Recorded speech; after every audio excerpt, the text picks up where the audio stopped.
흑인 남성 조지 플로이드가 백인 경찰의 강압적인 체포 과정에서 숨진 사건에 대한 항의 시위가 미국 전역에서 8일째 이어지고 있습니다. 수도 워싱턴 DC에 주 방위군 1,500명이 추가로 투입될 예정인 가운데 트럼프 대통령은 강경 대응 방침을 굽히지 않고 있습니다. 이번 시위로 지금까지 체포된 사람은 5,600명이 넘고 부상자가 속출하고 있습니다.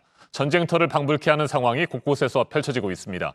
워싱턴과 뉴욕, LA 등 주요 도시에는 야간 통행 금지령이 계속해서 내려졌습니다. 워싱턴에서 임종주 특파원이 소식 전해왔습니다. 수도 워싱턴 DC에서는 백악관 앞 라파얏 공원에서 시위가 다시 시작됐습니다. 시위대는 인종차별에 대한 항의와 함께 경찰의 강압적 체포 과정에서 숨진 조지 플로이드의 이름을 외치며 시위를 이어가고 있습니다. 라파얏 공원과 백악관 경계에는 사람 키보다 높은 철조망이 새로 설치됐습니다. 주 방위군 1,500명도 추가로 투입됩니다. 뉴욕과 LA 등지에서도 대규모 시위가 이어지고 있습니다. 시위대는 도로를 행진하며 분노를 표출하고 있습니다. 워싱턴 DC와 LA에서는 저녁 7시와 6시부터 각각 야간 통행 금지에 들어갑니다. 뉴욕은 밤 11시부터이던 통금을 저녁 8시로 앞당겼습니다.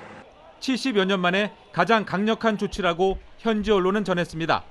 뉴욕 맨해튼에서는 곳곳에서 약탈이 벌어지기도 했습니다.